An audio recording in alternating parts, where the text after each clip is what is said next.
Hey there everybody, I'm Joe Disney Guy, and today I want to talk about my favorite show on television, Gallivant. I mean, where do I begin with this show? It's funny, it's upbeat, the music is great, the characters are... Oh, wait, cancelled? How could it be cancelled already? It's such a good show and the music is so good and... Well, I guess this video has now become a tribute to my former favorite show on television, Gallivant.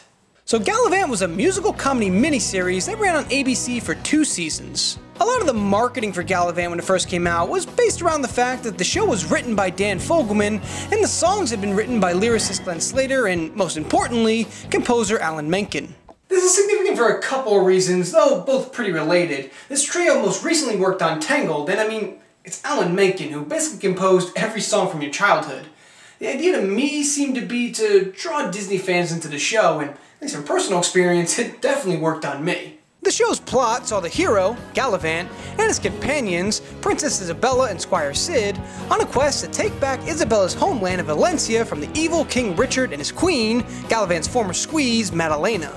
But what really made the show fun for me was that it took this seemingly simple and honestly played out story and turned it on its head, poking fun and a lot of conventions of fantasy and medieval stories. Due to Gallivant's willingness to make fun of itself, as well as its determination to not be your typical fantasy story, it really did keep the audience guessing as to what would happen next.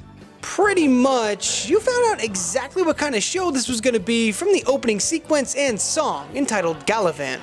The whole scene really does a great job of setting up the characters and also letting you in on what type of humor you're going to find in this show. And right from the get-go, you have an understanding as to what your expectations going forward should be. And not for nothing, but the song's unbelievably catchy. I find myself singing and humming it at work all the time. It's that much of an earworm. You know what? I like the song so much, I'm going to sing a few bars of it right now for you. Sorry to interrupt, it's a very catchy tune and all that. It's a real earworm. Yeah, 2 to get stuck in your head. But there's only so many times you can hear it. Don't know if you noticed, but 4 pirates walked the plank last week. Middle of the ocean. Just walked right off. Okay, maybe pirates don't enjoy the song as much as I do. Oh well, on with the review. But for me, what put this show a step above the rest was the characters, the humor, and the music. Every one of the characters, from the main cast to the bevy of celebrity cameo appearances, was memorable to me, and even though Gallivant is basically a goofy comedy, the main characters still had a lot of depth and layers to them, which became even more fleshed out as the series ran along. And it's because of this depth that we were able to have storylines without Gallivant that were still really interesting. Honestly, my favorite character in the show became King Richard, who went from being your stereotypical villainous king, to quite a cowardly and buffoonish one, to a bumbling sidekick, to a budding hero driven by a long-standing desire for greatness. And it wasn't even like these changes just came out of nowhere, it was a steady metamorphosis that made sense within the context of the show. And King Richard is just one example. We saw similar transformations in nearly all of our main cast as they became more fully fleshed out characters. And on top of that, nearly every character had at least one episode that, to some extent, explored their character a little more in depth. Take Cid for example, who's basically just a sidekick throughout the series, but in the episode 2 Balls, we see his hometown and his parents and get a better understanding as to why Cid is the character that he is.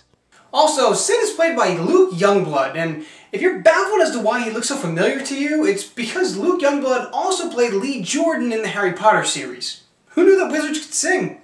As for the humor, the best word I can use to describe it is irreverent. A lot of the funnier moments on the show came from the absurdity of the situation rather than traditional joke telling. Though admittedly, the type of humor may not necessarily be for everyone, I for one found myself cracking up throughout the series and truly enjoyed the humorous style of the show throughout. But definitely, what set this show apart was the music. I appreciated that, for as goofy as the show could be at times, the music was taken seriously. Yes, the lyrics and themes of the songs were, at times, insane and ridiculous in all the best ways, but the music and the performances were extremely well done throughout the series. Although there may not have been a lot of traditional star power in the main cast, they all could sing, and it was their talent that added some legitimacy to the show being a musical. Top to bottom, the cast really impressed with their musical stylings.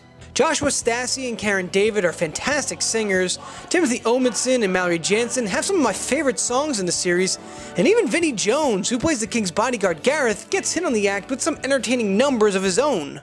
There's a bevy of other actors and actresses who kill it on this series, but I have to make special mention of Ben Presley, who plays the Jester.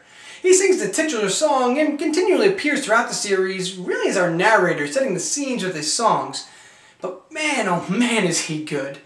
I probably listened to his series recap in the finale about a dozen times by now.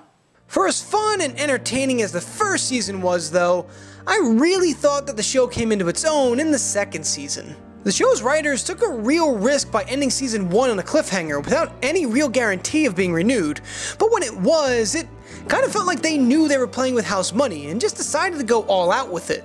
What it created was a vibe of fearlessness, which could be seen in both the storytelling and even the music, on top of what I felt was an even better and clearer understanding of what type of show they wanted Gallivant to be.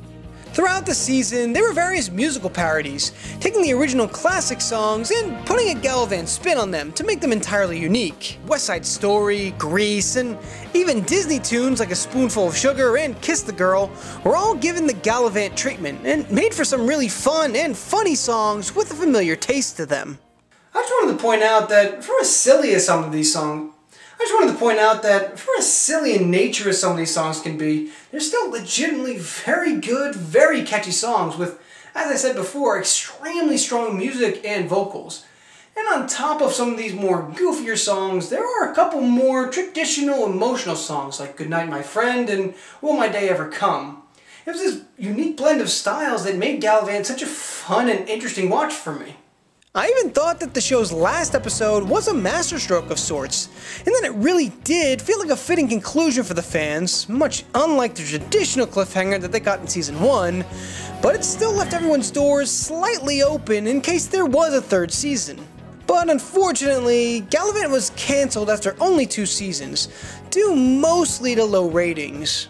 So I suppose the question now is, if the show was so good, then why was nobody watching it? Well, first off, I'm not sure how fair it is to say that no one was watching it. In the first season, Gallivant started off with a 2.0 rating, trailed off to about a 0.9 in week 3, and then had an uptick of 1.1 in the finale.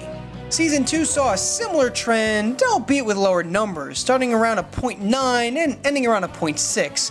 What's fascinating this time around was the DVR numbers, which were almost always higher rated than the live show itself.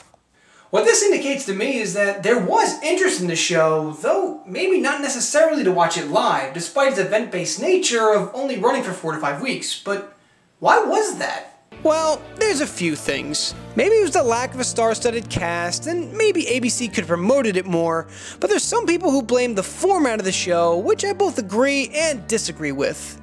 Gallivant would have a format of airing 2 half-hour shows on Sundays for 4 weeks in season 1 and 5 weeks in season 2. I personally thought that the 2 shows per airing was a perfect amount, as it kept the plot lines of the episodes themselves quick and fast-paced, but it still gave me my hour-long fix of the show per week. But the fact that it was such event-based television, only running for a combined 9 weeks over 2 years, did make it hard for some people to find out and latch onto Gallivant in time. But what I think was the killer of Gallivant was its time slot, Sundays in January. In the USA, Sundays in January are dominated by the NFL playoffs, and this was evident in Gallivant's ratings, with 6 of Gallivant's 9 weeks competing directly with the NFL playoffs. Gallivant also had the distinction of going up against the Golden Globes 2 consecutive years, and even had to compete with Grease Live during their finale. So why is this important? Well, all the things that I just listed off, sporting events, award shows, special productions, these are all things that you really have to watch live, as opposed to Gallivant, which you could watch the next day on DVR and not really lose anything. Now, while there may not be a lot of people like me who enjoy both football and television musicals, I don't think I'm too off base in saying that there's a bunch of people who watch both the Golden Globes and especially Grease Live who would have watched and really enjoyed Gallivant if they weren't on at the same time. In the end, I think that Gallivant was almost doomed to failure from the beginning, which is a shame because I truly believe that there was so much potential in this show. I look at how a similar show like Glee took off, and wonder if things would have been different for Gallivant if it had aired during a different time, considering that even Glee took off in January in lieu of football. And not for nothing, but the people who did watch the show seemed to truly enjoy it. Fans of the show are fiercely loyal to it and desperately implore others to watch it, yours truly included, and critically it was a roaring success, drawing an 80% fresh rating on Rotten Tomatoes for Season 1 and a 100% fresh rating for Season 2.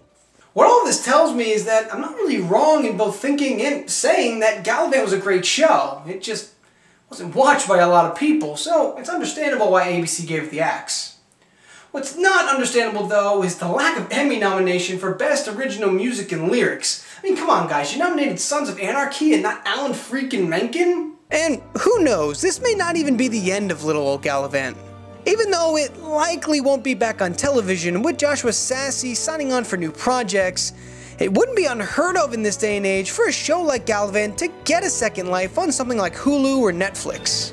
In fact, there's actually a campaign going on right now, #MoreGallivant, to try and bring back the show. So much like the show's plot itself, even though the end has pretty much come, the story may not be 100% over, so only time will tell.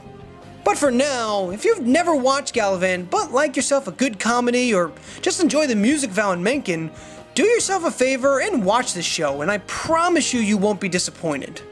But unfortunately, now it truly is time to say goodbye to our favorite gallant knight, and hope that maybe someday he and his friends can return for one last adventure.